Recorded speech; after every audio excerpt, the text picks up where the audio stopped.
కాబట్టి పలకగలిగారు. అలా ఒక్కొక్కరు భట్టారక, లలితాపరా భట్టారిక, ఆమెయే పూజనీయురాలు. భట్టారక జ్ఞానం ఎక్కడ కలిగినా అమ్మవారి అనుగ్రహం, జ్ఞానం ఎక్కడ కలిగినా శివానుగ్రహం. సాధారణంగా శివానుగ్రహం జ్ఞానమునకు కారణమవుతుంది. అందుకే జ్ఞానదాత మహేశ్వర అని. జ్ఞానం ఇవ్వాలి అంటే పరమశివుడు ఇస్తాడు. మీరు అందుకే జాగ్రత్తగా గమనించండి, జ్ఞానమిచ్చే లక్షణం ఉన్నవాడు శివుడు. శివుడి చెల్లెలు సరస్వతి. నిన్న మీతో చెప్పా, తెలిపిద్దరు. అందుకే ఆవిడ సరస్వతి, ప్రవాహస్వరూపిణి. ఆవిడ ఇస్తూ ఉంటుంది. ఎవరికి ఇస్తుంది? తన విద్య యందు మోహమున్నవాడికి ఆపేస్తుంది, కొంతకాలం తర్వాతకి ఇవ్వదు. అనవసరం వీడికి ఇవ్వకూడదని ఆపుతుంది, బాధ పెడుతుంది. అందుకే అంటే నాకెంత ఇస్తాడు, నాకేం చేస్తాడు నేను చెప్పడానికి అన్నవాడిని ఆవిడ అనుగ్రహించదు, సృజన చేకూర్చదు. భూపసభాంతరాళమున పుష్కళవాక్చతురత్వము అంటాడు భర్తృహరి. సభలోకి వెళ్ళి కూర్చుంటే ఏదైనా పలకగలిగినటువంటి శక్తిని సృజన అంటారు. అది ఎవరికి ఇస్తుంది అంటే మంచి మనసున్న వాడికి ఇస్తుంది. అందుకే సకృన్నత్వా నత్వా అంటారు శంకరులు. ఆ మంచి మనసున్నవాడు ఒక నమస్కారం చేస్తే చాలు, గంగా ప్రవాహం కింద ఎడుతుంది ప్రసంగం. అది లేదనుకోండి, విద్య యందు మోహం ఉందనుకోండి, నేను ఇంత కష్టపడి చదివా, నేను ఎందుకు చెప్పాలి వీళ్ళకి, నాకేమిస్తావు అన్నాడు అనుకోండి, కొన్నాళ్లే ఉంటుంది. ప్రవాహ రూపాన్ని పొందకపోతే శారద కృప ఉండదు. అందుకే సరస్వతి అంటే ఒకని యందు ఉండిపోకూడదు, కారణం లేకుండా ప్రవహించాలి. ఏ కారణానికి అంటే, అయ్యా మీరు చెప్పండి అని ఇలా నమస్కరించిన వాడు కనపడితే దాచుకోవడం చేతకాక చెప్పేసేవాడు ఎవడున్నాడో వాడు శారదా కటాక్షానికి పాత్రుడవుతాడు. అందుకే శివుడు జ్ఞానప్రదాత, శివుని కన్నా భిన్నం కాని అమ్మవారు జ్ఞానప్రదాత, శివుని కన్నా భిన్నం కాని సరస్వతి జ్ఞానప్రదాత, శివస్వరూపి అయి శివకుమారుడైన సుబ్రహ్మణ్యుడు జ్ఞానప్రదాత. అందుకే నేను మీతో మనవి చేశా, సుబ్రహ్మణ్య సంబంధం జ్ఞాన సంబంధంగా ఉంటుంది అనడానికి కారణం అదే. అందుకే మీరు చూడండి, సుబ్రహ్మణ్యుడు ఎక్కడెక్కడ ప్రధానంగా మీరు చూసినా మహాకవుల్ని, పరమభక్తులైనటువంటి వాళ్ళని అనుగ్రహిస్తూ ఉంటాడు. అది కూడా మహాకవుల్ని ఎందుకు చేశాడంటే భక్తిని ఆధారం చేసుకుని చేశాడు. అరుణగిరినాథర్ అని ఒక ఆయన దక్షిణ దేశంలో కందరానుభూతి అని అద్భుతమైన గ్రంథాన్ని రచన చేశాడు.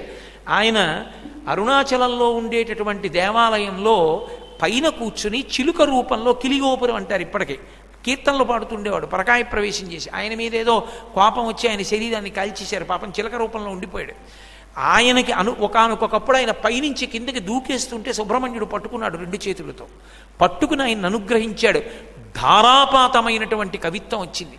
కామాక్షి క్షేత్రంలో ఇప్పటికీ కాంచీపురంలో కుమారకోష్ఠం అని ఒక దేవాలయం.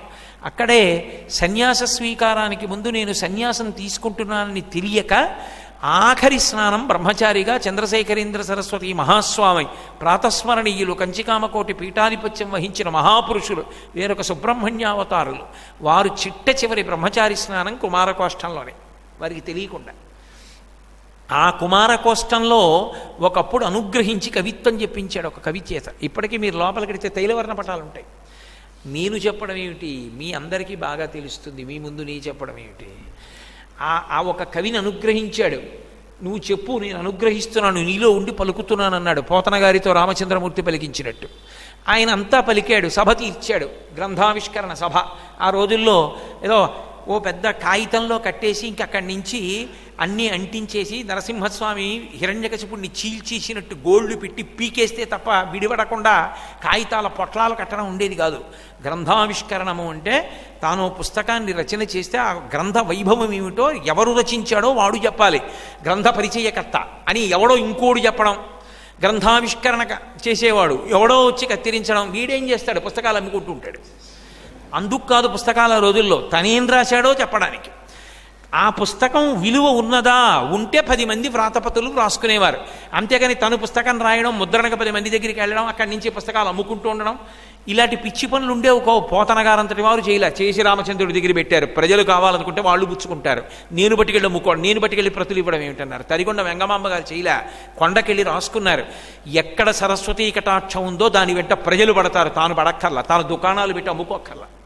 కాబట్టి పలికించాడు. ఆయనకి తనంత తాను శక్తివంతుడు కాడు, సుబ్రహ్మణ్యుడు పలికించాడు. వెళ్ళి సభలో చెప్పన్నాడు. ఆయన వచ్చి చెప్పడం మొదలెట్టాడు. ఏదో ప్రశ్నలు వేశారు. పాపం ఈయన చెప్పలేకపోయాడు.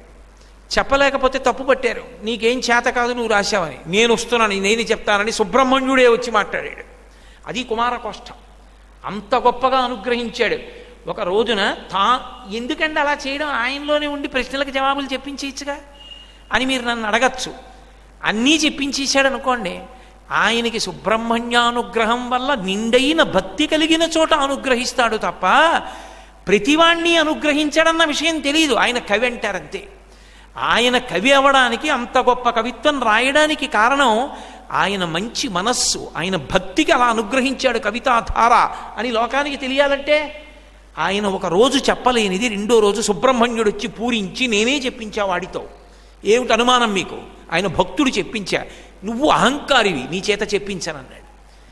జ్ఞానప్రదాత మహానుభావుడు. అందుకే ముత్తుస్వామి దీక్షితరు వారితో కీర్తనలు పలికించడం కాదు, ఏ స్థాయికి తీసుకెళ్ళిపోయాడంటే ఆఖరణ మహారాజా వారు పరిగెత్తుకొచ్చి, అయ్యా నా ఏనుగు విపరీతమైనటువంటి మదాన్ని పొంది అది కట్టు గొలుసులన్నీ తెంపేసుకుని శ్మశానంలోకి వెళ్ళి నిలబడి ఘీంకరిస్తోంది, అలా చేస్తే ప్రభువు మరణిస్తాడంటారు, కాబట్టి నాకు ఉపద్రవం వస్తోందని భయంగా ఉందన్నాడు రాజు. మీరేం భయపడకండి, అలా జరిగింది అంటే మహారాజన్నా వెళ్ళిపోతాడు, మహాత్ముడన్నా వెళ్ళిపోతాడు, మీరు బెంగ పెట్టుకోకండి, మీరు వెళ్ళరన్నారు దీక్షితరు వారు. ఏనుగు గొలుసులు తెంపుకుని శ్మశానంలోకి వెళ్ళడాన్ని రాగాలు కింద మార్చి సంగీత ఇతివృత్తంగా తీసుకుని కామాక్షి పరదేవత మీద కీర్తన పాడారు. ఆఖరి కీర్తనదే. పశుపాశ విమోచని కామాక్షి అని అడిగారు చివరి కోరిక. అమ్మాయిక పశువుగా నాకు కర్మపాశములతో ఉంచద్దు, ఈ పాశములు తెంపి నన్ను పశుపతి ఎందు కలుపు అని అడిగారు. శిష్యులందరూ చూస్తున్నారు కూర్చుని. ఆయన కీర్తన పాడుతుండగా వీణ మీద ఒరిగిపోయారు. ఆయన గుండెల్లోంచి జ్యోతి లేచి వెళ్ళిపోయింది. అందుకే నేను మీకు ఒక పరమరహస్యం చెప్తాను. పరమరహస్యం అంటే నేను ఏదో కనిపెట్టింది కాదు, తత్వాన్ని చెప్పేటప్పుడు ఎక్కడెక్కడ సుబ్రహ్మణ్యానుగ్రహం కలిగిందో అక్కడక్కడ మహాత్ములు శరీరం విడిచిపెట్టినప్పుడు వారి జ్యోతి దర్శనం అవుతుంది. సాధారణంగా మీకు మహాత్ములైన వారు శరీరాన్ని విడిచిపెట్టేటప్పుడు ఏకాంతంలో సమాధిలోకి వెళ్ళిపోతారు. విదేహముక్తి అంటారు. అంటే తాను సాక్షిగా ఉండి శరీరాన్ని పడగొట్టేస్తారు. అది ఏకాంతంలో చేస్తారు, ఎవరిని ఉండనివ్వరు దగ్గర. మహాస్వామి కూడా ఆఖరణ జయేంద్ర సరస్వతి, శంకర విజయేంద్ర సరస్వతి వచ్చి మేము మెద్రాస్ పట్టణానికి వెడుతున్నామంటే శుభం భూయా వెళ్ళమన్నారు. పక్కన పరిచారికులు ఉన్నారు. పీఠాధిపతి అంటే చక్రవర్తితో సమానం. పక్కన పరిచారికులు లేకుండా ఉండకూడదు. వంక పెట్టి బయటికి పంపించేశారు. ఒక్కరే మిగిలారు. అమ్మగారి ఫోటో తీసుకెడుతుంటే ఎప్పుడూ తీసుకొని వారు తీసుకుని నమస్కారం పెట్టి కళ్ళంబట నీరు కార్చారు. ఆఖరిసారి శరీరాన్ని నువ్వు ఇచ్చావు, ఇక శరీరంలో వెళ్లకుండా మీరు చేశారు. కలవై వంక తిరిగి గురువుగారికి నమస్కారం చేశారు. బయటికి వెళ్ళిన పరిచారికుడు లోపలికి వచ్చేటప్పటికీ విదేహముక్తిని పొందేశారు, వదిలిపెట్టేశారు శరీరాన్ని. మహాత్ములు పరమ ఏకాంతంగా శరీరాలు విడిచిపెడతారు. వివేకానందుడు పంచాంగం తీసుకురమ్మని ఎర్రసిరాతో గీత గీసుకున్నాడు. ఎందుకు గీశారు? ఏదో శుభకార్యంలా ఉందనుకున్నారు. ఆయన ఏ ముహూర్తానికి గీత గీశారో ఆ ముహూర్తంలో శరీరం విడిచిపెట్టేశారు. వాళ్ళకి నేను ఇంటికి వెళ్ళి లాల్చి విప్పేయడం ఎంతో, శరీరం వదిలేయడం అంత. వాళ్ళు ఆత్మగా నిలబడతారు. మీరు ఎప్పుడైనా సరే చూడండి, సుబ్రహ్మణ్యానుగ్రహంతో మహాత్ముడై ఆత్మగా నిలబడిన వాడు శరీరాన్ని విడిచిపెట్టినప్పుడు కోట్ల మంది జ్యోతి దర్శనం చేస్తారు. శరీరం నుంచి జ్యోతి బయటికి వచ్చి వెడుతుంది. నేను మీకు కొన్ని ఉదాహరణలు చెప్తాను. మీరు ఆ సంప్రదాయమునందు అనురక్తి కలిగిన వాళ్ళు కాబట్టి తరువాతి పరిశోధన మీరు చేయండి. నేను మీకు కొన్ని ఉదాహరణలు చెప్తా. అపర సుబ్రహ్మణ్యావతారులన్న పేరు ఉన్నవారు భగవాన్ రమణులు. భగవాన్ రమణుల్ని చాలామంది సుబ్రహ్మణ్యావతారం అనే పిలిచేవారు, సుబ్రహ్మణ్యుడిగానే కనపడేవారు కూడా చాలామంది. ఆయనే ఒకసారి చెప్పారు, అకస్మాత్తుగా ఆయన పొదల్లోకి వెళ్ళిపోయారు. పొదల్లోకి వెళ్ళి బయటికి వచ్చి, అయ్యా ఎక్కడికి వెళ్ళారండి? వారి నోటి వెంట అబద్ధం అవసరం, ఆయనకి ఏముంది, కృత్తికల పాలు తాగి వచ్చానన్నారు. ఆయన అరుణాచలం పొదల్లోకి వెళ్ళి కృత్తికలు పాలిచ్చేవారు అని చెప్పేవారు. ఆయన గోచి పెట్టుకుని పళనిలో సుబ్రహ్మణ్యుడు ఎలా ఉంటాడో అలాగే ఉండేవారు, కర్ర పట్టుకుని నిలబడితే. చాలామందికి రమణ మహర్షిలో సుబ్రహ్మణ్య దర్శనమైంది. ఆ రమణ మహర్షి శరీర త్యాగం చేసి మోక్షానికి వెళ్ళేటప్పుడు కొన్ని లక్షల మంది చూశారు ఆయన శరీరంలోంచి జ్యోతి బయటికి వచ్చి రాత్రి 8 గంటలకి చీకట్లో అరుణాచలం గిరికంతా ప్రదక్షిణం చేసి ఈశాన్య దిక్కునున్న శిఖరంలోకి వెళ్ళిపోయింది. అది మామూలు వాళ్ళు కారు. నేను నా కూతుర్ని ఏ ఇంటికి ఇచ్చానో ఆ నా వియ్యపురాలు యొక్క తండ్రి గారు ఉన్నారు, ఇప్పటికీ శరీరంతో ఉన్నారు, ఆయన పరమవృద్ధులైపోయి, నాగేశ్వరరావు గారని. ఆయన కారణాంతరాల చేత అరుణాచలానికి దగ్గరలో ఉన్నారు బంధుగృహంలో. ఆయన రాత్రి పలహారానికి ఎడదామని బయటికి వచ్చి కాళ్ళు కడుక్కుంటున్నారు. రమణ మహర్షి యొక్క ఆత్మజ్యోతి బయటికి వచ్చి తిరుగుతుంటే చూశారు. ఆయన కాళ్ళు కడుక్కుని పైకి తలెత్తి, ఆయన పరమ భక్తి తత్పరుడు, ఒక మహాత్ముడెవరో వెళ్ళిపోయాడు అన్నారు. మరునాడు పేపర్లో వచ్చింది, ఇప్పుడున్నట్టు టీవీ సెట్లు అవి లేవు, భగవాన్ రమణులు శరీరత్యాగం చేశారు. జ్యోతి అందరూ చూస్తుండగా బయటికి వచ్చి అరుణాచలానికి ప్రదక్షిణం చేసి ఈశాన్య దిక్కునున్న శిఖరంలోకి వెళ్ళిపోయింది. ముత్తుస్వామి దీక్షితర్ వారు ఆఖరి కీర్తన చేసినప్పుడు పశుపాశ విమోచని కామాక్షి అని కీర్తన చేస్తే వీణ మీద ఉరిగిపోయారు. ఆయనలోంచి జ్యోతి పైకొచ్చి ప్రయాణం చేసి పూజామందిరంలో ఉన్న కామాక్షి యందు ఐక్యమైపోయింది. ఆయన అగ్నిస్వరూపి, పావకి అని పేరు. పరమశివుడు అగ్నిస్వరూపంగా ఉండగా ఆయన నుండి తేజస్సు వెలువరింపబడి ఆవిర్భవించాడు. అందుకే సుబ్రహ్మణ్య తత్వము చేత తరించిన వాళ్ళు ఎక్కడున్నా అగ్నిస్వరూపంగా జ్యోతిస్వరూపంగా తరిస్తూ ఉంటారు. ఆఖరణ జ్యోతి కనపడుతుంది. జ్యోతి కనపడింది అంటే గుర్తేమిటంటే అది ఎవరికి? మహాత్ములకి కాదు, సామాన్యులకు కూడా కనపడుతుంది. అలా కనపడింది అంటే గుర్తేమిటంటే సుబ్రహ్మణ్యుని యొక్క అవతారము కానీ సుబ్రహ్మణ్యానుగ్రహము చేత జ్ఞాని అయిన వాడు కానీ అయితే అలా కనపడుతుంది. ఇది శివానుగ్రహంలో, పరదేవతానుగ్రహంలో, శారదానుగ్రహంలో కూడా అలా జరుగుతుందని నమ్మకం లేదు. అందుకే భట్టారకా శబ్దం అన్వయమైన చోట కూడా ఇలా జరుగుతుందని చెప్పడం కష్టం. మీకు అసలు మన గొప్పతనం ఎక్కడుందంటే సనాతన ధర్మంలో ఆచార్య శబ్దం అన్వయం అయ్యేటటువంటి రూపంతో ప్రధానమైనటువంటి భగవత్ స్వరూపాలు ఉంటాయి. మోక్షం ఇచ్చే వాళ్ళందరూ ఆచార్య శబ్దానికి అన్వయం అవుతుంది. అందుకే విష్ణువు ఆచార్యుడు. అసలు ఆ మాటకొస్తే లోకములకు మొదటి గురువు ఆయనే. అందుకే కృష్ణం వందే జగద్గురుం, జగద్గురు అన్న మొట్టమొదటి బిరుదునామం వహించిన వ్యక్తి ఎవరు అంటే కృష్ణ భగవానుడు. గీతను అందించినవాడు కృష్ణ భగవానుడు. భేదాలతో కొట్టుకు చచ్చిపోతానంటే నేను చెప్పలేను, కానీ తత్వాన్ని పరిశీలనం చేస్తాను అంటే మీరు చూడండి, ఆచార్యతత్వము భగవంతుని యొక్క రూపముల యందు ద్యోతకమవుతూ ఉంటుంది. పరమశివుడు దక్షిణామూర్తిగా ఉంటాడు. సుబ్రహ్మణ్యుడు అసలు సుబ్రహ్మణ్యుడు గురుతత్వము అని ఉపన్యాసం చేస్తే అసలు ఆయన రచింపచేసిన గ్రంథాలు, ఆ గ్రంథాలలోంచి వచ్చిన మాటలలో ఉండే ప్రౌఢిమ, ఆయన అనుగ్రహ శక్తి అంటే ఎలా ఉంటుంది, వాళ్ళ కీర్తనలు ఎలా ఉంటాయి, వాళ్ళ పత్రికలు ఎలా ఉంటాయి, వాళ్ళ మాటలు ఎలా ఉంటాయి, వాళ్ళ జీవితాలు ఎలా ఉండేవి, వాళ్ళు ఎలా వెళ్ళిపోయారు చదివితే అగ్ని సంబంధం లేకుండా మాత్రం ఉండదు, జ్యోతి సంబంధం ఉంటుంది. అది అందుకే సుబ్రహ్మణ్యుడు పతాక స్థాయిలో నిలబడుతుంది ఆ అవతారం. ఆయన మహానుభావుడై జ్ఞానమును అనుగ్రహిస్తాడు. ఎక్కడెక్కడ జ్ఞానాన్ని అనుగ్రహిస్తాడో మీరు ఎప్పుడు బండ గుర్తు కింద పెట్టుకోవచ్చు. జ్ఞానప్రదాత అంటే ఆయన మోక్షప్రదాత అన్న మాట ఆయన్ని చిన్నబుచ్చడం. అంతకన్నా పెద్ద స్థాయిలో నిలబడగలిగినవాడు. అనడానికి వాంగ్మయంలో మాట లేదు కాబట్టి అనవంతే. అంత గొప్ప తత్వము అని గుర్తు. అటువంటి తత్వం సుబ్రహ్మణ్య తత్వం. అటువంటి తత్వం కాబట్టే సుబ్రహ్మణ్యుడు ఎప్పుడైనా మళ్ళీ అవతారం తీసుకున్నాడు అనుకోండి, అది ఎందుకు తీసుకుంటాడో తెలుసా? ఒక్క కారణానికే తీసుకుంటాడు. సనాతన ధర్మ పరిరక్షణ కొరకు తీసుకుంటాడు. ధర్మాన్ని నిలబెట్టడానికి తీసుకుంటాడు. వేద ప్రమాణాన్ని నిలబెట్టడానికి తీసుకుంటాడు తప్ప రాక్షస సంహారాల కోసం తీసుకోడు. రాక్షస సంహారం చేయాలంటే దేవసేనకి అధిపతిగా చేసేస్తాడు. శూరపద్మాదుల్ని సంహరించలా? అవన్నీ పెద్ద విశేషాలు కావు ఆయనకి. జ్ఞానం ఇచ్చేవాడికి రాక్షస సంహారం పెద్ద లెక్క కాదండి. వాటి గురించి చాలా తక్కువ, దాని గురించి చెప్పక్కర్లేదు అసలు. అది ఏదో కథాక్రమంలో ఇదే సుబ్రహ్మణ్య వైభవాన్ని నేను 21 రోజులు చెప్పాను అనుకోండి, అప్పుడు చెప్పచ్చు కాసేపు మధ్యలో. ఆయన చేసిన రాక్షస సంహారం, క్రౌంచాన్ని భేదించడం, ఎందుకు భేదించాడు, ఈ విషయాలన్నీ అప్పుడు చెప్పచ్చు. అంతేగాని 2 రోజులు అన్నప్పుడు సారం చెప్పాలంతే. అంతేగాని వాడు 4 చెంచాలే తింటాడన్నప్పుడు 4 చెంచాలు వాడిని ఓ రోజు నిలబెట్టగలిగేది పెట్టాలి తప్ప 4 చెంచాడే తింటాడు అన్నప్పుడు 4 చెంచాలు పచ్చడి మెతుకులు పెట్టకూడదు వాడికి. కాబట్టి 2 రోజుల ప్రసంగం అన్నప్పుడు సారమే మాట్లాడాలి. అంతేగాని ఎన్నో విషయాలు తీసుకొచ్చి చిన్న చిన్న విషయాలన్నీ చెప్పవలసిన అవసరం ఉండదు అందులో. కాబట్టి సుబ్రహ్మణ్యుడి అవతార స్వీకారము కేవలము వేద పరిరక్షణ కొరకు మాత్రమే, వేరొక దానికి ఉండదు. నేను అబద్ధం చెప్పానని మీరు అనుకుంటే సుబ్రహ్మణ్య తత్వము అవతార స్వీకారము అని మీరు పరిశీలన చేయండి. మీకు నేను ఒక్క సుబ్రహ్మణ్య తత్వం మీద ఇవాళ ఎన్ని శీర్షికలు ఇస్తున్నానో పరిశీలించడానికి, పరిశోధించడానికి.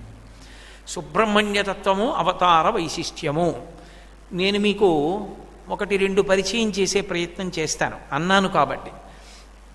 ఒకసారి ఆయన కుమరిల భట్టుగా వచ్చాడు. కుమరిల భట్టుగా వచ్చేటప్పుడు ఎందుకు వచ్చాడు? అసలు పరమశివుడు శంకరాచార్యుల వారిగా ఎందుకు వచ్చాడు? విష్ణువుకి మార్గం సుగమం చేయడానికి ఆయన వచ్చాడు. అసలు ఇదంతా పెద్ద గొలుసు. అసలు శంకరాచార్యుల వారిగా పరమశివుడు అవతారం ఎందుకు తీసుకోవడం? అవసరం ఏముంది? ఎందుకు పరమశివుడు అవతారం తీసుకోవడం? నమః కపర్దినీచ వ్యుక్త కేశాయ చ అని పెద్ద జుత్తుతో కూర్చునే శంకరుడు బోడిగుడ్డుతో రావడం ఎందుకు సన్యాసిగా? త్యక్వా మౌనం వట విటపినో మూలతో నిష్పతంతి శంభోర్మూర్తిశ్చరతి భువనే శంకరాచార్య రూప.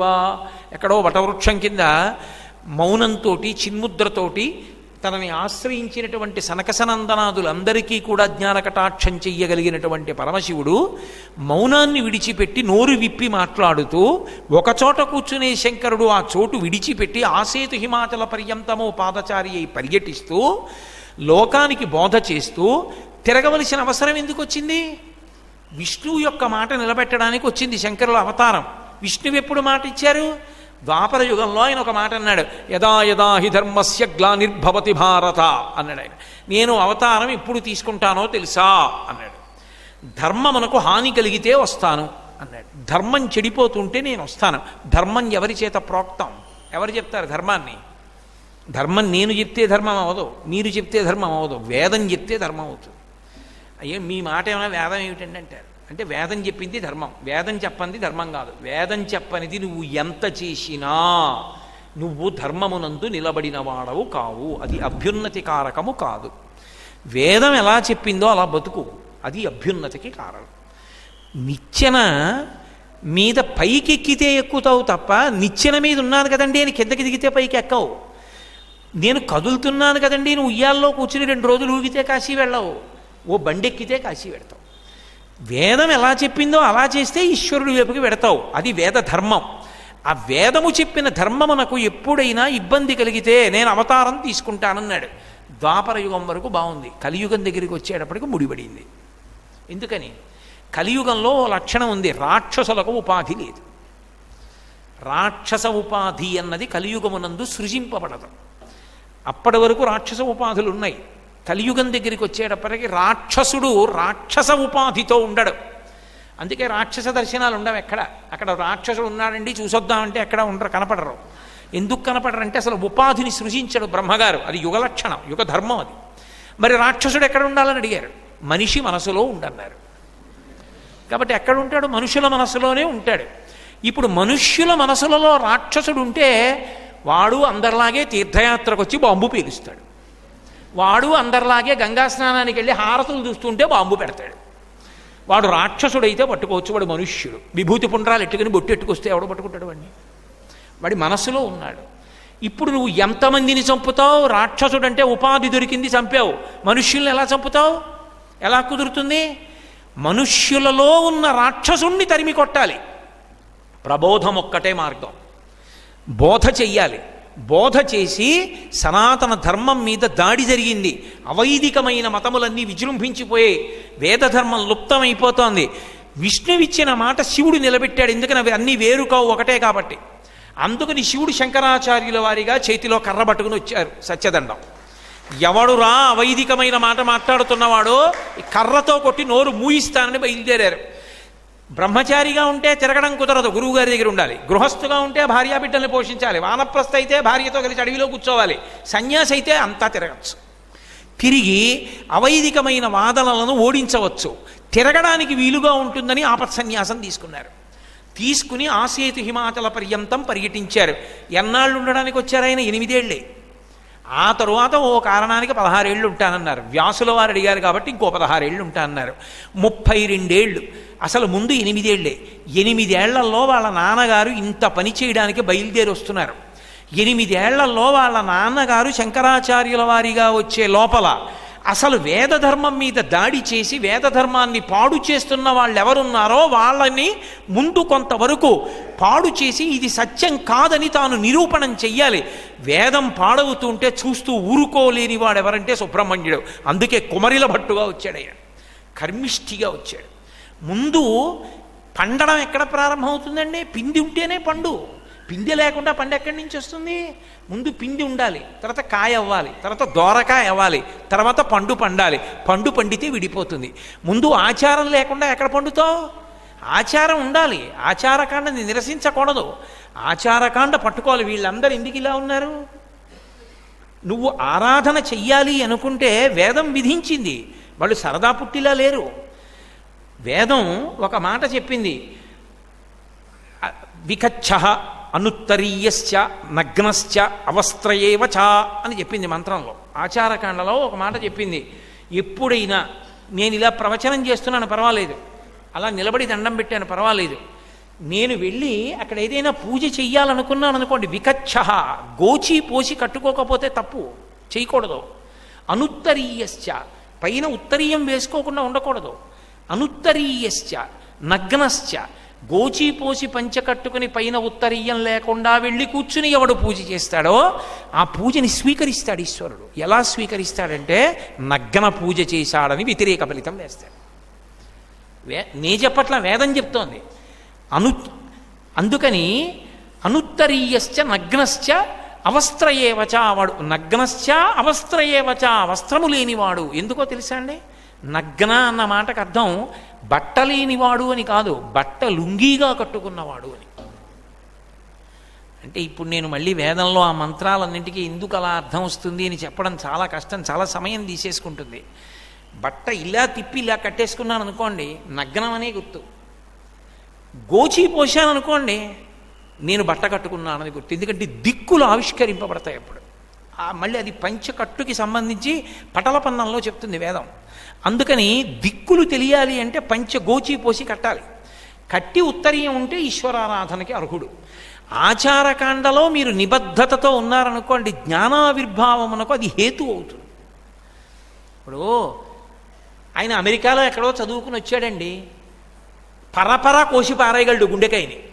ఓ గోరు చుట్టూ కొయ్యాలి, ప్యాంటు షర్టు విప్పేసి ఆపరేషన్కి డాక్టర్ గారు వేసుకునే సూట్ వేసుకుని చేతులకి గ్లోవ్స్ వేసుకుని ఆపరేషన్ థియేటర్లోకి వెళ్ళాడు. అలా వేసుకోకపోతే ఆయన చేయలేడా అండి అంటే చేయగలడు, కానీ ఆయన అలా చేయడు, అలాగే వేసుకుంటాడు.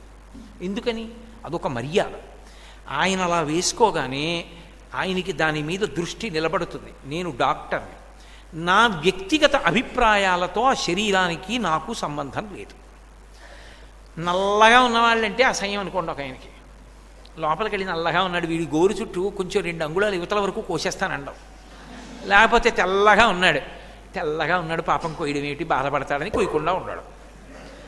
నల్లగా ఉన్నాడా, తెల్లగా ఉన్నాడా, పొట్టిగా ఉన్నాడా, పొడుగ్గా ఉన్నాడా, ఆడదా మగాడా అన్న విషయం కూడా శరీరంతో ఆయనకి సంబంధం ఉండదు. ఆడతనాన్ని మగతనాన్ని కూడా అప్పుడు చూడడు, వ్యాధిని చూస్తాడంతే. అందుకని వైద్యుడు నారాయణుడయ్యాడు.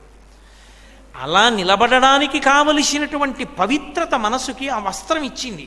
ఏ డాక్టర్ గారు సూట్ వేసుకుని నాన్నగారికి ఆపరేషన్ చేస్తే పనికొచ్చిందా? మడి కట్టుకుని ఒక ఆయన పూజ చేస్తే నీకు వంకర వచ్చిందా? నీ దృష్టిలో వంకర ఉంది, ఆయన సంప్రదాయంలో వంకర లేదు. నువ్వు ఆవుని చంపేద్దామని దానికి పులిని పేరు పెట్టి చంపేశావు, అది ఆవే, నీకు తెలుసు అది ఆవని. సంప్రదాయాలు మౌఢ్యం అన్నవాడికి అసలు సంప్రదాయం గురించి తెలియదు. అందుకొచ్చింది ఆచారకాండ వేదంలో. ఆచారకాండ నిలబడితే తప్ప వేదం నిలబడదు. ఆచారకాండ దేనివల్ల పోయింది అంటే బౌద్ధమతం వల్ల పోయింది. అందుకే బౌద్ధమతంలో ఏది చెప్పారో అది ఆచరణ దుస్సాధ్యమో. పరిపూర్ణ అహింస ఏది చేసి చూపించండి నాకు, నేను చూస్తాను. పరిపూర్ణ అహింస పాటించండి అని ఎవడంటాడో వాడి నోటి నుంచి వచ్చిన ధ్వనికి 4 సూక్ష్మక్రిములు చచ్చిపోతాయి. వాడు హింస చేస్తే కానీ ఆ మాట అనలేడు. అదే వేదంలో చెప్పిన అహింస చూడండి మీరు. ఒక గృహస్థు ఉన్నాడు, వంట చేసుకునేటప్పుడు కత్తిపీట, చీపురు, చాట ఇంట్లో ఉంటాయి. వీటి 3టికి హింసా సాధనాలని పేరు. పొయ్యి ఎన్నో చచ్చిపోతాయి 4టికి. చచ్చిపోయినా గృహస్థుకి పాపం రాదంది, అహింసే. ఎందుకని? తను ఒకడే తింటలేదు, సన్యాసికి, బ్రహ్మచారికి, అతిథికి, చుట్టుపక్కల ఉన్నటువంటి ఇతర భూతములకు అన్నం పెడుతున్నాడు గృహస్థు. ఆ పుణ్యం చేత ఈ పాపం పోయింది. కాబట్టి అహింస పరిపూర్ణము సాధ్యము కాదు. కాబట్టి గృహస్థుకి ఈ పరికరములు వాడడం వల్ల వచ్చేటటువంటి దోషం ఏదుందో అది హింస కింద రాదు అంది. ఆషాఢమాసంలో చాతుర్మాస్యంలో నేను తిరిగాను అనుకోండి, నాకు హింసాదోషం రాదు. గృహస్థుని తిరగాలి అర్ధార్జనకి. సన్యాసి తిరిగితే దోషం వస్తుంది. చాతుర్మాస్యం అక్కడ కూర్చోవాలి, హింసాదోషం వస్తుంది వాళ్ళకి. అందుకే వాళ్ళు చోటు ఉండిపోయి చాతుర్మాస్యం చేస్తారు. ఆశ్రమాన్ని బట్టి ధర్మం మారిపోతుంది. బౌద్ధమతం చెప్పినటువంటి సిద్ధాంతాల వల్ల సనాతన ధర్మమనందు ఆచారకాండ పాడైపోయింది. ఇప్పుడు ముందు ఆచారకాండని నిలబడితే తప్ప వెనకాతల నాన్నగారు పరమశివుడు శంకరాచార్యులు గారు వచ్చి ఆచారకాండని నిలబెట్టడం కుదరదు. ఎప్పుడైనా పునాది కదిలిపోయిందని గుర్తేమిటో తెలుసా? ఆచారకాండ భ్రష్టమైపోవడమే. ఆచారకాండ భ్రష్టమైందా వాడు వెనక ఉన్నవాళ్ళు అందరూ నశించిపోతారు. పరమ ప్రమాదం. ఆచారకాండ జోలికి వెళ్ళకూడదు. కాబట్టి ఇప్పుడు ముందు ఆచారకాండని నిలబెట్టాలి. ఎవరు వచ్చారు? అడగకపోయినా వచ్చినవాడు సుబ్రహ్మణ్యుడు వచ్చాడు. మా నాన్నగారు రాకముందు నేను వెడతానన్నాడు. కుమరిల భట్టుగా వచ్చాడు. వచ్చి అసలు బౌద్ధమతం ఏం చెప్తోంది అది తెలుసుకుంటే కదా బౌద్ధమతం చెప్పేది. తప్పని నేను చెప్పడం. సర్వజ్ఞుడు సుబ్రహ్మణ్యుడికి తెలియదా అండి అంటే, లోకంలో ధర్మం ఒకటి ఆయన నేర్పాలనుకున్నాడు. ధర్మం తప్పడు సుబ్రహ్మణ్యుడు ఎప్పుడూ కూడా. రాముడు ఎలా ఉంటాడో అలా ఉంటుంది సుబ్రహ్మణ్య తత్వం. అందుకే అంత ధర్మం ఆయన అవతారంలో. మహానుభావుడు కుమరిల భట్టుగా వచ్చి గురుముఖత విన్నది తప్ప శాస్త్రం కాదు. అందుకని గురువుల దగ్గర విని అందులో దోషం తెలుసుకోవాలి. అందుకని తనకి ఇష్టం లేకపోయినా అందులో తప్పులు తెలుసుకోవడానికి బౌద్ధ గురువు దగ్గర చేరాడు. తనకిష్టం సనాతన ధర్మం. ఎవ్వరూ చూడకుండా సంధ్యావందనం చేసేవాడు, ఎవరూ చూడకుండా అగ్నికార్యం చేసేవాడు. వెళ్ళి బౌద్ధంలో పాఠాలు వింటుండేవాడు. విని అందులో ఎన్ని తప్పులున్నాయో తెలుసుకున్నాడు. ఇది తప్పు, సనాతన ధర్మంలో వేదం చెప్పింది సత్యం అని ప్రచారం మొదలు పెట్టాలనుకున్నాడు. కనిపెట్టేశారు బౌద్ధులు. ఈ కుమరిల భట్టు యథార్థానికి బౌద్ధుడు కాడు, బౌద్ధమతంలో ఉన్న బలహీనతలు పసిగట్టడానికి వచ్చాడని తెలుసుకుని ఆయన్ని పై మేడ మీదకి తీసుకెళ్ళి అక్కడి నుంచి కిటికీలోంచి కిందకి తోసేశారు. కింద పడిపోతున్నాడు కుమరిల భట్టు. ఆయనకి ఎంత నమ్మకం అంటే వేదం మీద, వేదము ప్రమాణమైతే నాకేమీ కాకుండుగాక అన్నాడు. పైనుంచి కింద పడిపోయాడు. ఏమీ అవలేదు, కానీ కంటికి దెబ్బ తగిలి నెత్తురు వచ్చింది. వెంటనే వేదమాతని ప్రశ్నించాడు. నువ్వు ప్రమాణమని నమ్మి బతికాను, నేను నిన్ను ప్రచారం చెయ్యాలనుకున్నాను. నేను ఇంత మాట చెప్పి కింద పడితే నాకేం అవలేదు, కానీ కంటికి దెబ్బ తగిలి నెత్తురు వచ్చింది. ఎందుకు తగిలింది దెబ్బ మాత్రం అన్నాడు. వేదము ప్రమాణము కనుక నాకేమీ అవదని ఉంటే నీకేమీ అయ్యుండేది కాదు. వేదము ప్రమాణమైతే అన్న మాటలో ఎక్కడో అనుమానం ఉంది, అందుకే కంటికి దెబ్బ తగిలింది. అది సంశయం కుదరదు. ప్రమాణము ప్రమాణముగా చెప్పాలి నువ్వు. ఇంత సుబ్రహ్మణ్యుడు కుమరిల భట్టుగా వచ్చినా ప్రమాణమునందు విశ్వాసంలో కించిత్ దోషం వచ్చినా ఎలా ఉంటుందో నిరూపణం చేశాడు. నిరూపణం చేసి బౌద్ధ ఖండనం చేశాడు. చాలామంది ఒక మాట చెప్తారు, శంకరాచార్యుల వారు బౌద్ధమతాన్ని తరిమేశారని. ఆయన ఏం చేయలేదు, ఆయన వాదించారంతే. శంకరుల ముందు నిలబడలేకపోయింది కాబట్టి అది దేశపు ఎల్లలు వదిలి వెళ్ళిపోయింది తప్ప శంకరుల దోషం అందులో ఏముంది? ఆయన అలా అసలు ఎవరి జోలికి వెళ్ళలేదు శంకరాచార్యుల వారు. ఇందులో ఏ మంచి ఉన్నా కూడా ఆ మంచిని పోషించి అది అక్కడ వరకు పనికొస్తుందనే చెప్పారు ఆయన తప్ప. మీరు శంకరుల జీవితం చదవండి. శంకరులు మూర్ఖవాదన చేసి ఇది పనికిరాదు పోవాలన్న మాట ఎవరి విషయంలోనూ అనలేదు ఆయన. నిలబడలేక వెళ్ళిపోయిన వాటికి శంకరులకు ఎందుకు దోషం వస్తుంది?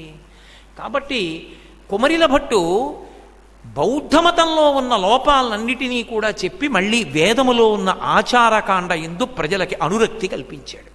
ఇప్పుడు శంకరాచార్యుల వారికి మార్గం సుగమమైంది. ఈ కుమరిల భట్టు ధర్మానికి నిలబడినవాడు, వేదము ప్రమాణముగా స్వీకరించినవాడు. మరి ఏ కారణం చేతనైనా గురువుగారి దగ్గర పాఠం నేర్చుకునేటప్పుడు దీంట్లో తప్పులు తెలుసుకుని బయట చెప్దామని నేర్చుకోవడం గురుద్రోహం కదా. అయినప్పుడు మరి దానికి ప్రాయశ్చిత్తం అనుభవించకపోతే ఆ పాపం ఎలా పోతుంది? అందుకే నేను ఆ పాపానికి ప్రాయశ్చిత్తం చేసుకుంటాను. గురుద్రోహం అంటే సామాన్యమైన ద్రోహం కాదు, అందుకని నేను తుషాగ్నిలో కాలిపోతానన్నాడు. అంటే లోకానికి పాఠం చెప్పడం కోసం గురుద్రోహం చేయకూడదని చెప్పడానికి తుషాగ్ని అంటే ఊక.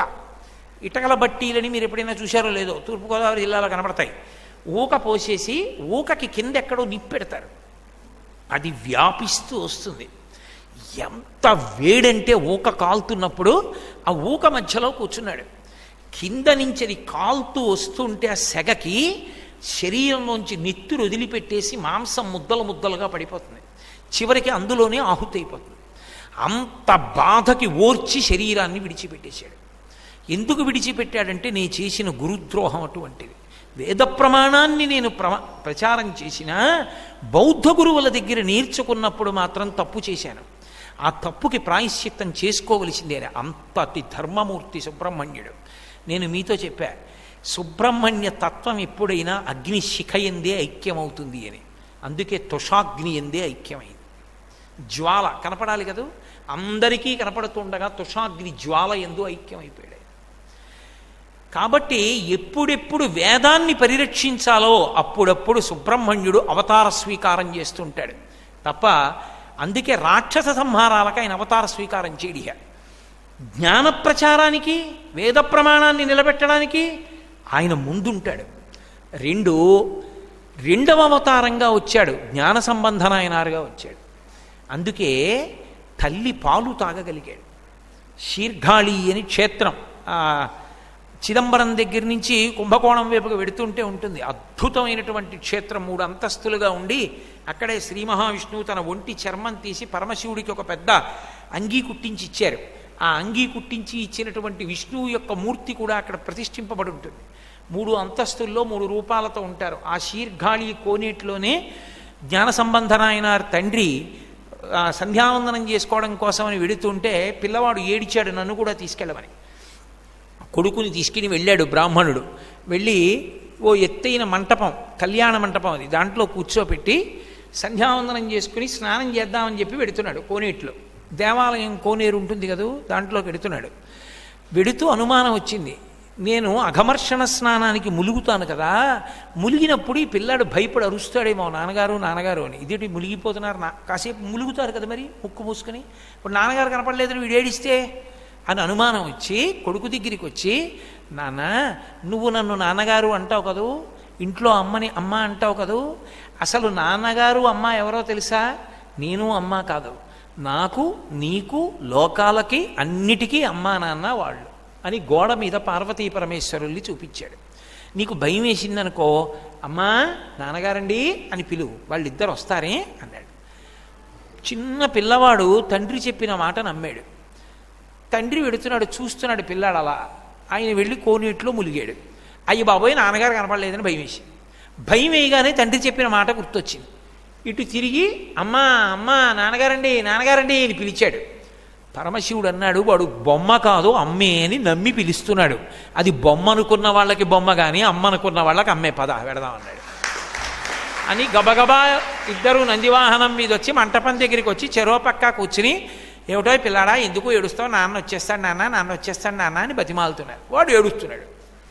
పరమశివుడు అన్నాడు, లోకాలని కన్నా తల్లివి ఆ మాత్రం తెలీదు, పిల్లాడు ఏడుస్తుంటే చూస్తాడేమే పాలి అన్నాడు.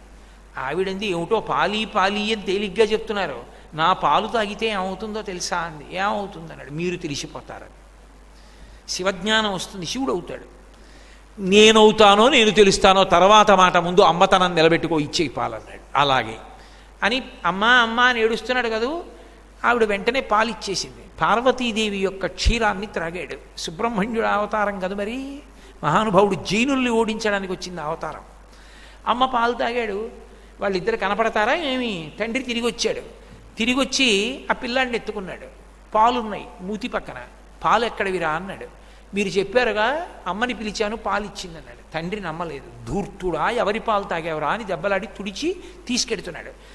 ఒక్కొక్క మంటపం దాటుతుంటే పిల్లవాడు చిన్న చిన్న చేతులు చప్పట్లు తెరుస్తూ పత్తికాలు పాడుతున్నాడు. ఆ పత్తికాలకి పరవశించిపోయి పార్వతీ పరమేశ్వరులు వీడి చేతులు నిప్పెడతాయని పైనుంచి చిడతలు వదిలేరు. ఆ చిడతలు వాయిస్తూ పత్తికాలు పాడుతూ లోపలికి వెళ్ళాడు. ఆ పైన జ్ఞాన సంబంధనాయన జీవితంలో ఏ గుడికి వెళ్ళినా పరమశివుడు ధర్మకర్తల మండలికి కల్లో కనపడి జ్ఞాన సంబంధుడు వస్తున్నాడు, నేను ఎక్కే పల్లకి పంపించండి అని మేళతాళాలు పల్లకి పంపించేవాడు. ఆ పల్లకి ఎక్కువస్తుండేవాడు జ్ఞాన సంబంధనాయన. 63 మంది శైవ నాయనార్లలో జ్ఞాన సంబంధ నాయనార్ చిన్నవాడు, వయసులో పెద్దవాడు అప్పర్. వీళ్ళిద్దరూ కలిసి వెడుతుండేవారు ఎక్కడికి వెళ్ళినా. ఆ జ్ఞాన సంబంధ నాయనార్ సాక్షాత్తు సుబ్రహ్మణ్యుని యొక్క అవతారం. జైన మతాన్ని ఓడించి జైనులను కట్టడి చేసి దక్షిణ దేశంలో మళ్ళీ సనాతన ధర్మాన్ని నిలబెట్టడంలో అగ్రగణ్యమైనటువంటి పాత్ర పోషించినటువంటి వాడు జ్ఞాన సంబంధుడు. చాలామంది అనుకుంటారు ఇవాళ రోజున మనం ఎక్కడ చూసినా గోవిందనామని చెప్తాం. ఏదో నారాయణ సేవ జరుగుతోంది అనుకోండి, భోజనాలు పెడుతుంటే భోజన ప్రారంభకాలే గోవిందనామస్మరణ గోవిందా గోవింద అంటారు. మధ్యలోకి వస్తే భోజన మధ్యకాలే గోవిందనామస్మరణ గోవిందా గోవింద అంటారు. ఏదానివ్వండి, ఏదో 10 మంది కలిసి కూర్చుని పిల్లాడు పుట్టాడు అనుకోండి, వాడికి గోవిందా గోవింద అని నేర్పుతారు. వాడు ఏంటి పరీక్ష తప్పిపోయాడు అనుకోండి, గోవింద కొట్టేశాడండి అంటే. ఆఖరికి 4 కలిసి ఒకడిని ఎత్తేయవలసి వచ్చింది అనుకోండి, అప్పుడు కూడా గోవిందా గోవిందా అంటూ ఎత్తేస్తారు. గోవిందనామం ఇమిడిపోయింది మన సంస్కృతిలో. దేనికైనా గోవింద గోవింద అనకుండా ఉండం మనం. ఈ గోవింద ఈ నామాన్ని ప్రచారం చేసిన వారు ఎవరో తెలుసా? శంకరాచార్యుల వారు. శంకరాచార్యుల వారు గోవిందనామాన్ని ప్రచారం చేశారు. భజ గోవిందం భజ గోవిందం గోవిందం భజ మూఢమతే సంప్రాప్తే సన్నిహితే కాలే నహి నహి రక్షతి డుక్రూంకరణి. గోవిందా అనండి అని లోకానికి నేర్పిన వారు శంకర భగవత్పాదులు. వారు వేసిన బీజం ఇవాళ ఎక్కడ చూసినా గోవిందనామం. హరహర మహాదేవ శంభో శంకర ఇది నేర్పిన వారు ఎవరో తెలుసా? జ్ఞాన సంబంధనాయనారు. జ్ఞాన సంబంధుడు ప్రచారం చేశాడు ఆ నామాన్ని, ఆ శివనామాన్ని లోకమంతటా అండం. ఆ జ్ఞాన సంబంధుడు పరమశివుని యొక్క అనుగ్రహంతో ఎన్నో క్షేత్రాలకి వెళ్ళి ఎంతో ప్రచారం చేసి జైనమత ఖండనం చేశాడు. జైనమత ఖండనం చేసి మళ్ళీ వైదిక ధర్మం నిలబడడానికి కారణమయ్యాడు. ఆయన సుబ్రహ్మణ్యేశ్వర స్వామి వారి యొక్క అవతారం. అందుకే తల్లిపాలు తాగగలిగాడు మహానుభావుడు. ఆయన చిట్ట చివర చాలా పెద్ద చరిత్ర జ్ఞాన సంబంధన ఆయనది. ఆయన అరుణాచలం వచ్చినప్పుడు ఒక్కసారి మాత్రం ఆయన చెప్పులు కూడా ఎత్తుకుపోయారు. ఆయన చెప్పులు కూడా ఎత్తుకుపోయిన పెద్ద మేళతాళాలతో పల్లకీలో వస్తున్నాడు శిష్యులతో. వస్తుంటే ఏదో దూరంగా వంటలు చేస్తున్నట్టు కనబడితే అక్కడికి వెళ్ళాడు. వాళ్ళు దొంగలు. వాళ్ళు ఆయన చెప్పుల దగ్గర నుంచి ఉన్న వస్తువులన్నీ ఎత్తుకుపోయారు. ఎత్తుకుపోతే తెల్లబోయాడు. ఎక్కడికి వెళ్ళినా పల్లకి ఇచ్చి అన్నం పెట్టిన శివ, ఎందుకు నాకు అరుణాచల క్షేత్రం ముంగిట ఇలా జరిగింది అని ప్రార్థన చేశాడు. అరుణాచల క్షేత్రంలో ప్రవేశించేవాడు డాంబికంగా ప్రవేశించకూడదు. నువ్వు మేళతాళాలతోటి పల్లకీలోనూ అరుణాచలంలోకి వద్దాం అనుకున్నావు, ఇక్కడ అలా రావడానికి వీల్లేదు. నువ్వు నిరాడంబరంగా అరుణాచలంలో ప్రవేశించవలసింది. దొంగలెవరో కాదు, శివుని యొక్క ప్రమదగణములే అని మళ్ళీ పరమశివుడు అన్నం పెడితే అన్నం తిని అరుణాచలంలోకి వెళ్ళాడు జ్ఞాన సంబంధుడు.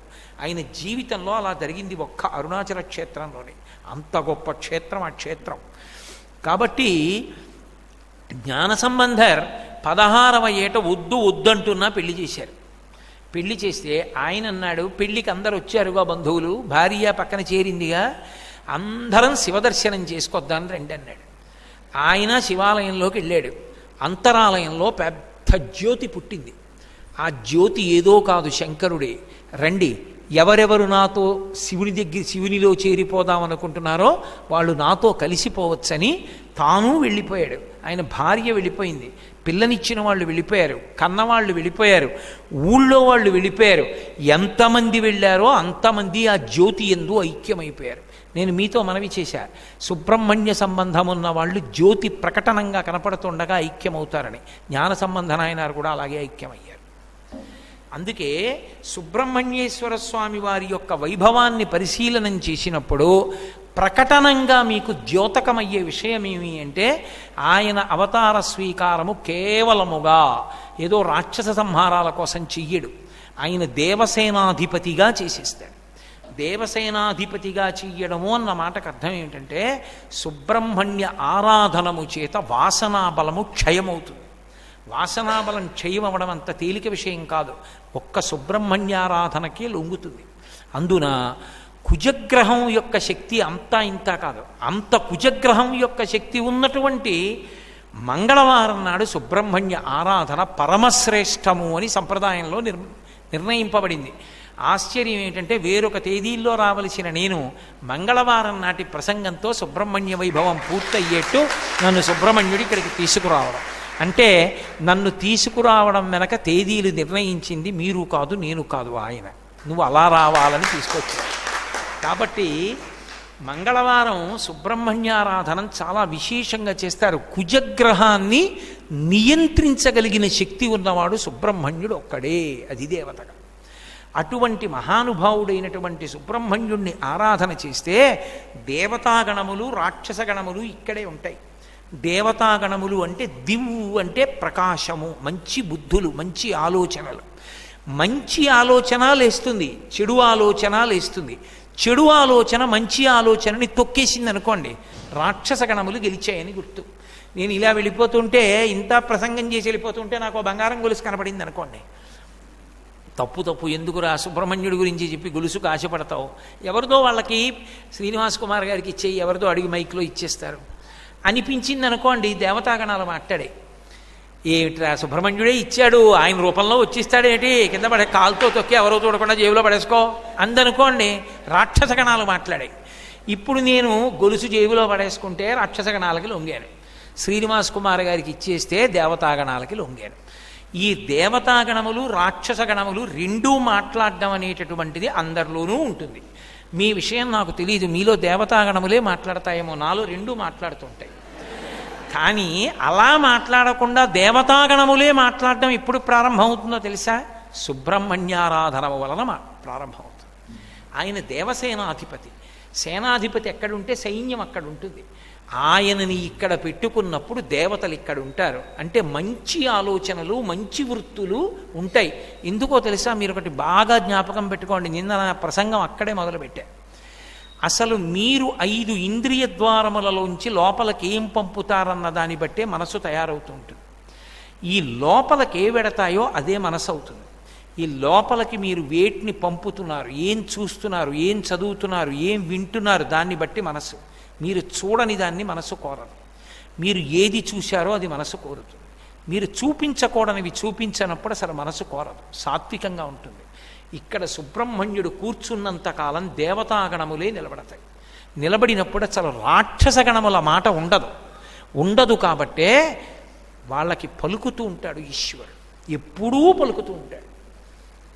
అయితే ఇవి అసాధారణంగా ఉంటాయి. ఈ సుబ్రహ్మణ్య భక్తి ఉంది చూశారు, పరమ చమత్కారమైంది. అది అలవాటు పడాలి. కానీ అసలు పార్వతీ పరమేశ్వరుల ఇద్దరి అనుగ్రహం కలిగిపోతుంది. ఎందుకంటే వాళ్ళిద్దరి సమాగమ స్వరూపమే ఆయన.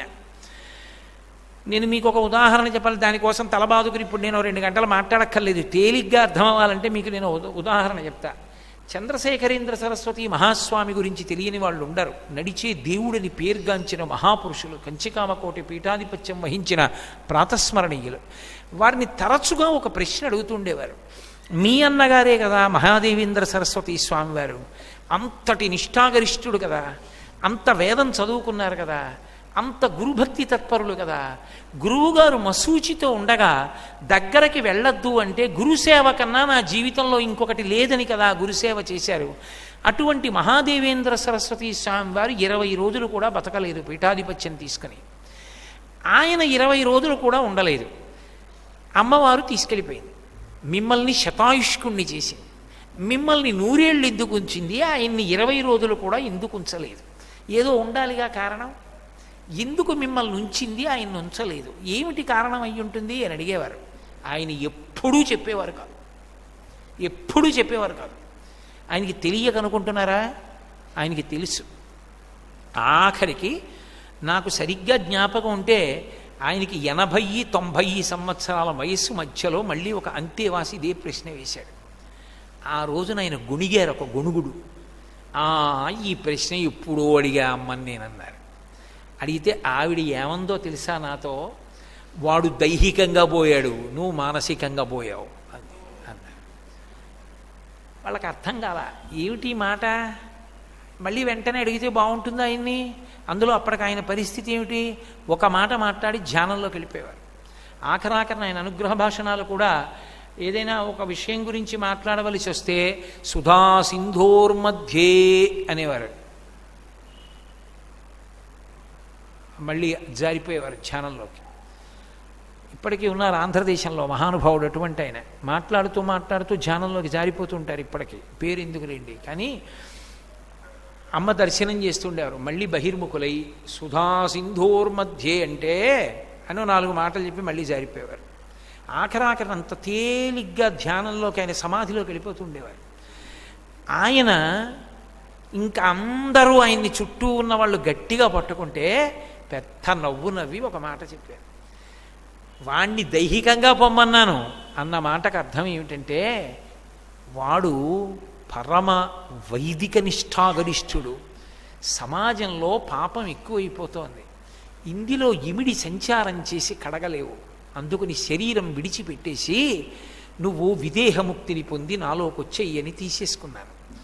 నిన్నెందుకు ఉంచానో తెలుసా, నువ్వు మానసికంగా చచ్చిపోయావు, అంటే నీకు మనసు లేదు, నీకు రాగద్వేషాలు లేవు, పరిపూర్ణమైన సన్యాసిని తీసి సమాజోద్ధరణ కొరకు నిన్ను పంపాను శక్తినిచ్చి. మానసికంగా నువ్వు చచ్చిపోయావు, దైహికంగా వాడు చచ్చిపోయాడని అమ్మ నాతో అన్న మాటకు అర్థం అది అని చెప్పారు. సుబ్రహ్మణ్య ఆరాధనం గురించి మహాస్వామి చెప్తుండేవారు. సుబ్రహ్మణ్య ఆరాధనలో మహాస్వామి దిట్ట. అసలు ఆయన సన్యాసాశ్రమ స్వీకారం కుమారకోష్టంలోనే జరిగింది. అక్కడ స్నానమే చిట్ట చివరి స్నానం బ్రహ్మచారిగా. కాబట్టి ఆ సుబ్రహ్మణ్యారాధన చేసేటటువంటి వాళ్ళకి లోపల దేవతలు మాత్రమే ఉంటారు, రాక్షసగణములు ఉండవు. రాక్షసగణములు లేని కారణం చేత, దేవతలే ఉన్న కారణం చేత వాళ్ళ కర్మానుష్ఠానమంతా పరమభక్తి తత్పరతతో నిండిపోతుంది, పరమధార్మికంగా ఉంటారు.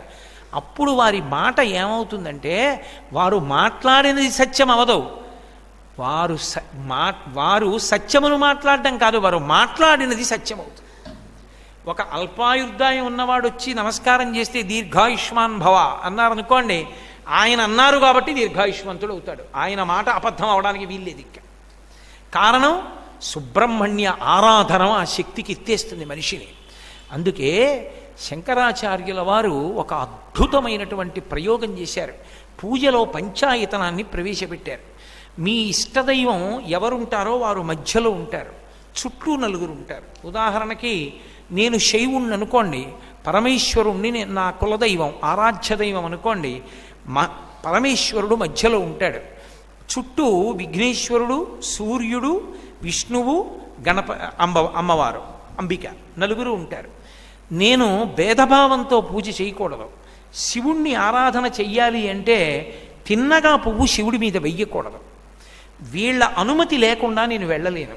నేను ఇక్కడికి రావాలి అంటే నేను ఎవరి మాటకి కట్టుబడిపోతానో వాళ్ళని నా దగ్గరికి తీసుకొస్తే వచ్చేసానా లేదా. అలా శివుడి దగ్గరికి వెళ్ళాలి అంటే ఎవరి మాటకు ఆయన లొంగిపోతాడో వాళ్ళ పాదం మీద పువ్వు వెయ్యాలి, ముందు 4 వెయ్యాలి. అంటే ఇప్పుడు మీరు శివుడు విష్ణువు భేదం అని ఎలా అంటారు నాకు చెప్పండి. ఆయన పాదాలు పట్టుకోకుండా శివుడు దొరకడు. విష్ణువు మధ్యలో ఉన్నాడు అనుకోండి, శివుడి పాదాల మీద వేయకుండా విష్ణువు దొరకడు. అది ఆయన సామరస్యం. భేదాన్ని ఆయన తిరస్కరించారు. పంచాయతన పూజ పెట్టారు, ఇందులో సుబ్రహ్మణ్యుడు లేడు. నేను అంటే శివుణ్ణి ఉదాహరణగా నేను చెప్తున్నాను.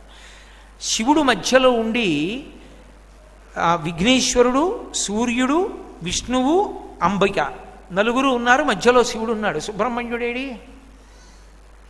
శంకరాచార్యుల వారు మరి షణ్మత స్థాపనాచార్యుడైనప్పుడు సుబ్రహ్మణ్యుడి ఆరాధనా విధానం మోక్షమునకు కారణమని భగవత్తత్వంగా నిర్ణయం చేశారుగా. మరి పంచాయతన పూజ అని 5 పెట్టి సుబ్రహ్మణ్యుడికి స్థానం ఎందుకు ఇవ్వలేదు? ఎందుకు ఇవ్వలేదంటే కారణం ఒకటే, ఆయన జ్యోతిస్వరూపుడు. జ్యోతియే సుబ్రహ్మణ్యుడు. వీళ్ళ నలుగురి దగ్గరికి పువ్వుడేయడానికి కూడా ముందు దీపం వెలిగిస్తారు. ఆ జ్యోతి ఆయనే. అందుకని ఇంక అక్కర్లేదు. అసలు ఇక్కడ జ్యోతి కన్నా ముందు సంధ్యావందనం చేయగానే సమిధాదానం ఉంది, అగ్నికార్యం ఉంది. అగ్నికార్యంలో అగ్నిహోత్రుడు ఆయనే, జ్యోతి ఆయనే. ఇక్కడ జ్యోతి ఆయనే. ఇక జ్యోతి ఆయనై ఉంటే పోనీ దీపం పెట్టని వాడు ఉంటాడేమో, హారతిస్తుంటారుగా అస్తమానం, ఆ హారతిలో జ్యోతి ఆయనే. ఇక్కడికి సభా ప్రారంభం దేంతో? నీరాజన దర్శనంతో. పూర్తి ఎక్కడ? సుబ్రహ్మణ్య దర్శనంతో, జ్యోతి దర్శనంతో. అందుకే ఇప్పటికీ అరుణాచలం సుబ్రహ్మణ్య క్షేత్రం అని ఓ పేరుంది. కారణం ఏమిటో తెలుసా? అగ్నిస్వరూపంగా ఉండేవాడు సుబ్రహ్మణ్యుడు. జ్ఞానాగ్ని